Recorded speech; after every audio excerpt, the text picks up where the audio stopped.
ఆడ అడ్మిషన్ స్టేజ్లోనే చెప్పింది ఆ ప్రభుత్వం తరఫున వాళ్ళు ఆల్రెడీ హైకోర్టులో పెండింగ్ ఉందంటే పెండింగ్ ఉన్నప్పుడు మీరు ఎందుకు వచ్చారంటే మేము స్టే ఇవ్వలేదు కాబట్టి వచ్చినాను. స్టే ఇవ్వలేదు కాదు, మేము డిస్మిస్ చేస్తామని చెప్పారు. సుప్రీంకోర్టులో డిస్మిస్ చేస్తామంటే లేదు విత్డ్రా చేసుకోనికి అవకాశం ఇవ్వాలంటే విత్డ్రా చేసుకొని మా వాదనలు హైకోర్టులో వినిపిస్తామనే కండిషన్తో వీళ్ళు విత్డ్రా చేసుకునే అవకాశంతో డిస్మిస్ చేసింది. విషయానికి వస్తే ఇక్కడ బీసీ రిజర్వేషన్ల విషయానికి వస్తే వీళ్ళు కాంగ్రెస్ పార్టీ మొదటి నుండి కామారెడ్డిలో 42% చెప్పినామని చెప్పి వీళ్ళు ఏ లెక్కల 42 చెప్పిందనేది కూడా ఎవరికి తెలియదు. వాళ్ళు 42 చెప్పారని చెప్పేసి వాళ్ళు వేసినటువంటి డెడికేటెడ్ కమిషన్ కూడా 42 చెప్పింది. లెక్కలలో 53.33% ఎంతనో బీసీలు ఉన్నారని చెప్పేసి తేల్చిండ్రు. దాంట్లో 10% ముస్లిం బీసీలని కొత్తగా ఇవన్నీ కాంట్రవర్సీలకు అవకాశం ఇచ్చేటటువంటి విధంగా కాంగ్రెస్ పార్టీ చేసింది. చేసినప్పటికీ ఎన్ని తప్పులు తడకగా చేసినా కానీ 42% రిజర్వేషన్కి బీఆర్ఎస్ పార్టీ మిగతా పార్టీలన్నీ కూడా అసెంబ్లీలో మద్దతు ఇచ్చినాయి. ఎన్నిసార్లు వాళ్ళు ఫస్ట్ బిల్లు తెచ్చినప్పుడు మద్దతు ఇచ్చింది, మొన్న సవరణకు చట్ట సవరణకు 285 సవరణకు మద్దతు ఇచ్చింది, ఏ సందర్భంలో బీఆర్ఎస్ పార్టీ మద్దతు ఇస్తుంది. కానీ మా అబ్జెక్షన్ అలా ఏంటంటే మీరు కరెక్ట్ వేలో వెళ్తలేరు, మీరు మీ ప్రయాణం కరెక్ట్గా లేదు. అంతిమ లక్ష్యం మనకు కావాల్సింది బీసీ రిజర్వేషన్ పెంపు. మీరు తమిళనాడు తరహాలో మీరు రిజర్వేషన్ పెంపు కోసం ప్రయత్నం చేయమని చెప్పినాం. అది కాకుండా మేము బీహార్ తరహాలనే చేస్తామని చెప్తే బీహార్లో ఏం జరిగింది, ఆగిపోయింది. చట్టం చేసిన తర్వాత కొట్టేసారు. విషయం ఏంటంటే చట్టం ఈరోజు బేసిక్ క్వశ్చన్ హైకోర్టు ప్రశ్నించింది. మొన్న జరిగినటువంటి విచారణలో బేసిక్ క్వశ్చన్ ప్రశ్నించింది. ఏంది, మీకు ఆర్డినెన్స్ మీరు ఏదైతే బిల్లు పంపిర్రో అది యాక్ట్ కాలేదు, గవర్నర్ అసెంట్ రాలేదు. రాని పక్షంలో మీరు ఏ విధంగా జీవో నంబర్ 9 ఇస్తారని మౌలికమైనటువంటి క్వశ్చన్ ఫస్ట్ వేసింది బేసిక్గా. ఆ బేసిక్ క్వశ్చన్ని కూడా సమాధానం చెప్పేటటువంటి పరిస్థితి ఏజీ గారికి 10 నిమిషాలు టైం తీసుకున్నప్పటికీ గవర్నమెంట్ నుండి ఇన్స్ట్రక్షన్స్ లేవని చెప్పేసి ఆయన టైం కోరడం జరిగింది. కోరిన సందర్భంలో హైకోర్టు కూడా స్పష్టంగా చెప్పింది, మీరు ఎన్నికల్ని వాయిదా వేయండి, ఒక 2 నెలలు వాయిదా వేసుకోండి. మీరు అది గతంలో సుప్రీంకోర్టు చెప్పినటువంటి తీర్పు ప్రకారంగా 90 రోజులు ఏదైతే గవర్నర్ దగ్గర పెండింగ్ ఉంటే ఆ పెండింగ్ ఉన్న సందర్భంలో ఆమోదం పొందినట్టే మనం భావించి మీరు అది చట్టం అవుతుంది కాబట్టి మీరు ఆ 2 నెలలు ఆగండి. ఇన్ని రోజులు ఆగిరు కదా, 22 నెలల కాలం ఆగిరు కదా, ఈ 2 నెలలు ఆగండి, ఆగిన తర్వాత మేము టైం ఇస్తాము, మీరు ఒక ఎక్స్టెన్షన్ పిటిషన్ వేయండి, ఏదైతే 30 సెప్టెంబర్ వరకు ఎన్నికలు పెట్టాలనే ఏదైతే ఆర్డర్ ఉందో దాంట్లో ఒక ఎక్స్టెన్షన్ అయ్యేయమని చెప్పింది, స్పష్టంగా చెప్పింది. చెప్పినప్పుడు దానికి ఓకే లేరు. అదేవిధంగా వాదనలు వినిపించడానికి కూడా ఏజీ గారు ఈ కాంట్రవర్సీ అంతా కూడా జరుగుతుంది కదా.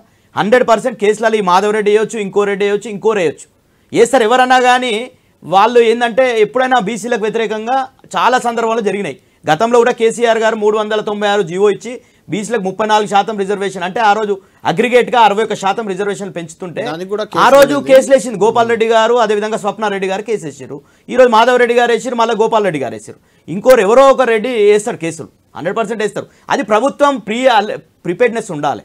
మీరు కేసు వేసినా కానీ కోర్టులో నిలబడే విధంగా మీ ఎంపెరికల్ డేటా రేపు క్వశ్చన్ వస్తుంది. ఈరోజు మీరు ఏదైతే జియో నంబర్ 49 వేసి భూసాని వెంకటేశ్వర్లకు సంబంధించినటువంటి జియో డెడికేటెడ్ కమిషన్, ఆ డెడికేటెడ్ కమిషన్లో మీరు చెప్పింది ఏంది, మీరు కృష్ణమూర్తి జడ్జిమెంట్, వికాస్ కిషన్ రావు జడ్జిమెంట్ని ఫాలో అవ్వమని చెప్పారు.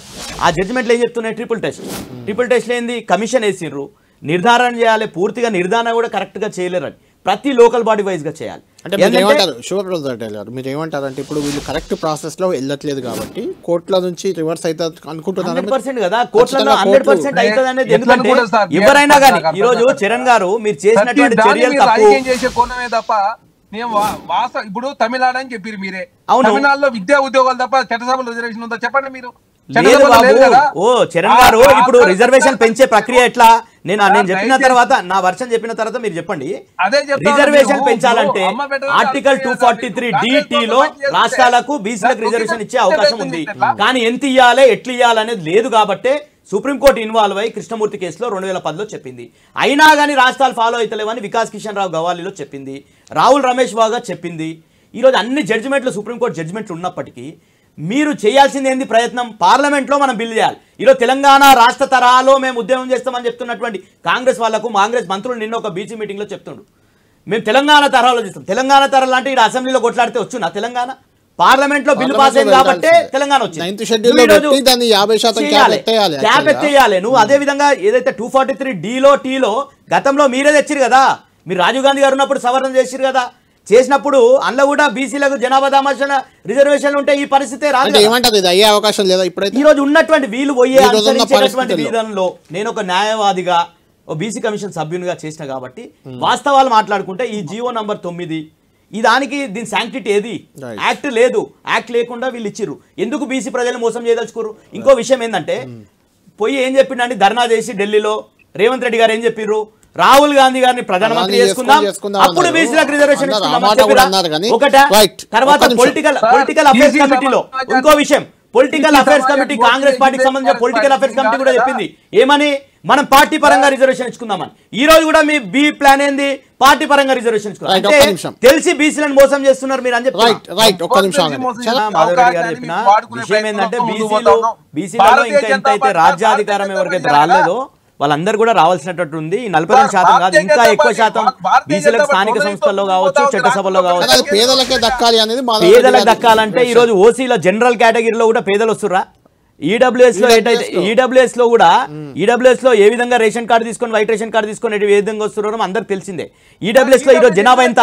ఈ రోజు లెక్కలు తీసారు కదా, 13% అనేది తెలంగాణ ప్రభుత్వం తీసిన లెక్కల్లో ఓసీ వర్గం అంటే జనరల్ కేటగిరీలు ఉన్నారు. 10% రిజర్వేషన్ అంటే 10% పేదలు ఉన్నారా ఓసీలలో? కాదు, ఉండరు, లేరు కదా. 10% యునానిమస్ గా ప్రతి రాష్ట్రంలో 10% అనేది ఎంతవరకు మీకు తెలియకపోతే మాధవరెడ్డి గారు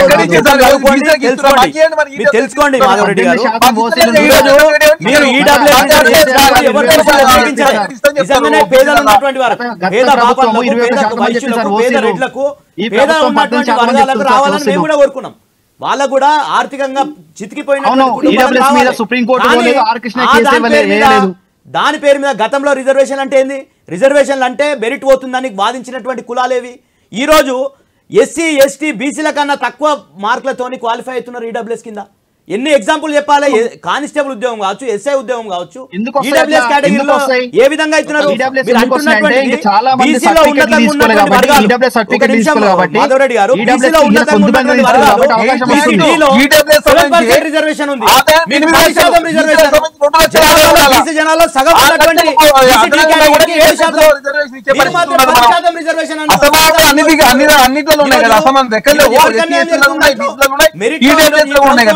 జీవో నంబర్ 29 తీసుకొని వచ్చి మెరిట్ లో వచ్చినటువంటి ఎస్సీ ఎస్టీలను కూడా మళ్ళా వాళ్ళ కేటగిరీలో వేసి దాంట్లో అన్యాయం చేస్తున్నారు. Right, thank you Shubhprad.